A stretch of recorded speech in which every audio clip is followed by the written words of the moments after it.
Look, I think the first thing I would say to them if they're not, project savvy or, IT savvy is get someone in the room with you who is. Get someone in the room who knows how to ask those probing questions so you can actually peel the onion back and find out if this person's real or not.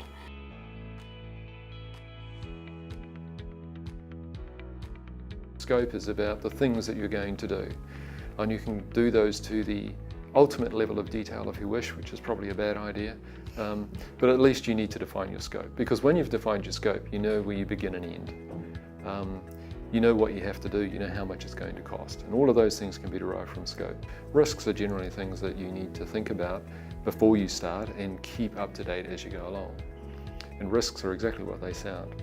Something could go wrong, and if it does go wrong, what am I going to do about it?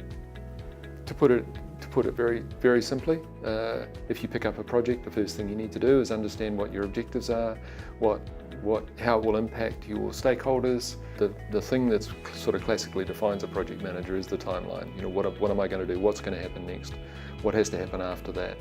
Why aren't we finishing on time? All those kinds of questions. Look, I think, and I've said this to lots of different groups that I talk to, one of the key things about being a good project manager is communication. This might sound a bit weird, but project managers don't actually do any work.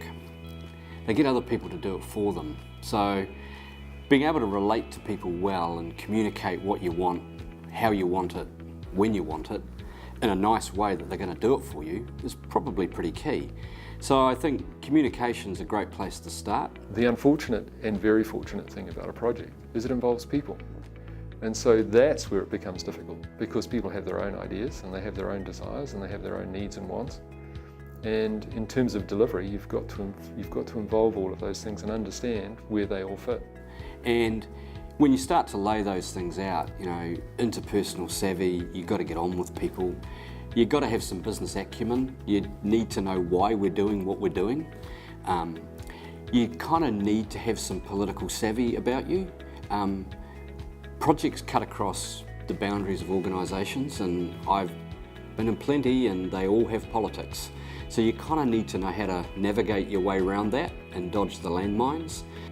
The thing for me is how you do it and the approach you take to it. Those are the things that are going to change, and that's the challenge for a lot of project managers in particular, is how they adapt to that change and how they start to do things differently to meet those changing drivers that I mentioned earlier.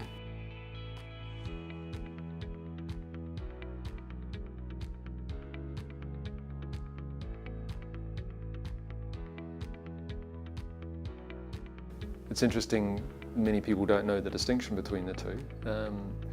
Often a program manager is seen as someone who manages lots of projects.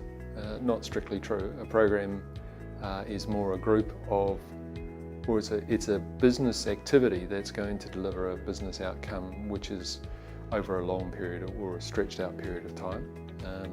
It usually involves a number of projects, but they all relate to the same ultimate objective.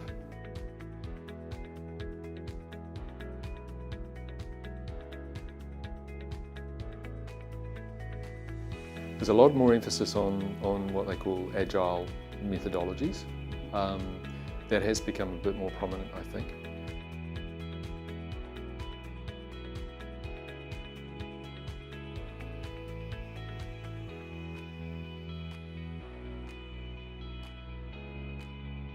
Technology itself has moved on an awful lot, and I think what the world hasn't figured out yet is how to cope with that change.